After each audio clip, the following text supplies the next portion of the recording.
many of us are tired of our lives? Well, quite a few based on the emails I get. And that's the topic of today's video. Are you tired of your life? We're going to talk about how this is related to creativity and common fears around creativity. Stay tuned to find out more.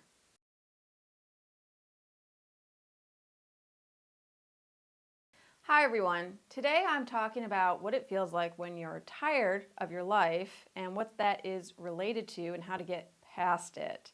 Now, feeling tired of your life is something that we all feel on occasion. All of us sometimes hate our jobs or are sick of our relationships or our day-to-day grind, but this is something different. This is when you are always tired of your life. There never seems to be any light moments or any joy. It just always feels like a daily grind. Most of us, when we're kids, we have big dreams. We fantasize about the things we really want to do with our lives. But then, as we get older and we turn into adults, we may look around and realize that we are tired of our life. This often manifests in a feeling of fatigue with our jobs. This is what I hear from people so often. I hate my job. I don't want to go. I have the Sunday night blues. I have the Monday morning blues. I don't want to be there. It's soul-sucking. I hear that from a lot of people. I have a soul-sucking job. We also get tired of doing the same thing all the time. And if you have a soul-sucking job, it often feels like you're doing the same thing all the time. But most of all, we're tired of pushing our dreams to the side. This happens when we're cut off from our creativity.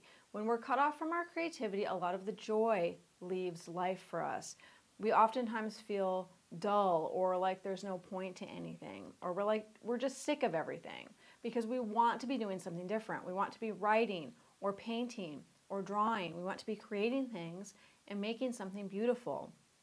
But often we don't know how to start. And this is something I hear all the time from people too. I want to be creative. I want to live a creative life, but I don't know how to do that. I don't know what that looks like. I don't even know how to start that.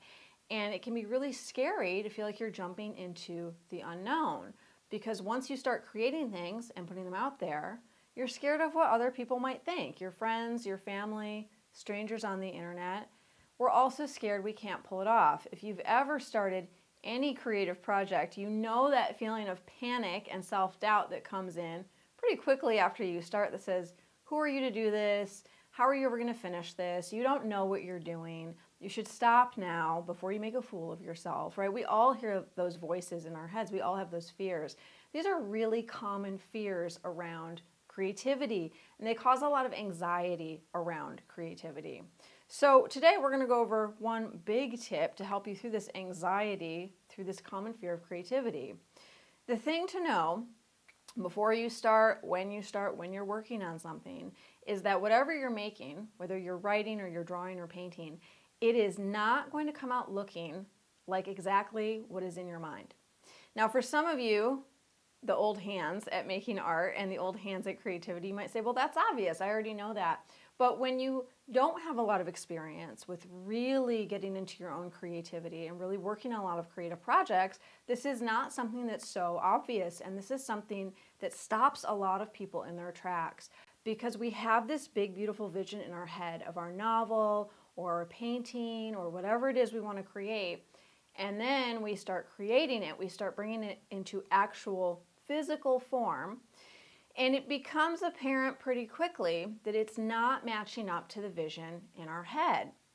Like I said, if you've been through this process before, you can push past that and say, well, of course it doesn't. It's going to look like its own thing. It's going to look like what it's meant to be. But if you are new to the creative process, this might feel like a bucket of cold water over your dream. And it's very easy to panic and say, this isn't coming out at all like I planned. This doesn't look like what I pictured it was going to look like. Something's wrong. I'm doing it wrong. I don't have the ability to do this. I need to stop. So the best thing you can do is to remember that whatever you're creating, no matter what medium you're working in, the first draft of it, the first go around with it, right? The first attempt you make to bring it from your mind into physical reality, it's not going to look how you envisioned it, and it will look raw. It will look weird. It will look messy. It will feel awkward. It will look awkward, clumsy. It will look like all of those things. And you may have those moments where you cringe and you say, this is so messy, this is so chaotic, this is so weird, this looks ugly. Who is ever going to like this? Who is ever even going to be able to connect with this? So that's part of creating. That stage is very normal. That first attempt to bring what's in your mind into this concrete realm, it's always going to feel messy and awkward at first, and you're not doing anything wrong. If you can know that ahead of time, it can knock out a lot of the self-doubt. Because then when those fears come in and that voice comes in that says, see, you don't know what you're doing, you're a horrible artist, you're a horrible writer, this is awful, no one's going to like it, you can say, this is actually very normal. And this happens to all writers, and this happens to all artists when they're in the first draft stage of whatever it is that they're creating. This is the way that we can back off of the work, and we cannot get so emotionally attached. We can detach our emotions from the results we're seeing on the page or on the canvas, and we can get a little bit of distance and a little bit of perspective. When we're able to emotionally detach in that way, we don't have all this pressure on it having to look perfect right away, because that's what's happening. This is a really insidious form of perfectionism. When we have all this pressure on the thing to look perfect right away, we're getting our emotions all tangled up in it. So we're going to be learning strategies like these and a lot more in my new workshop, Fear and Creativity. This is a one-time workshop. It's happening on August 5th at 1 p.m. Eastern. It's this Saturday. It's only $25. It's a 90-minute workshop, and it will be held over Zoom.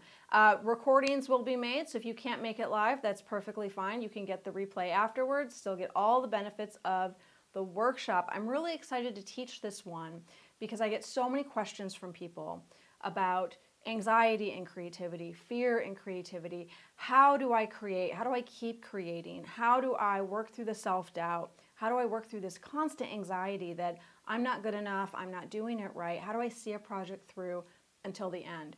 We're going to cover all of those questions and more in this workshop. It's going to be a really jam-packed with information workshop, as most of my workshops are, quite honestly. But I think this one's going to be really helpful, not only to writers, but to anyone who wants to create anything, artists of all stripes. Registration for this workshop is now open. It will only be open until August 4th, so please get in if you want in. And please stay tuned for the next video in this series, Protecting Yourself from Creative Criticism. I'll see you then.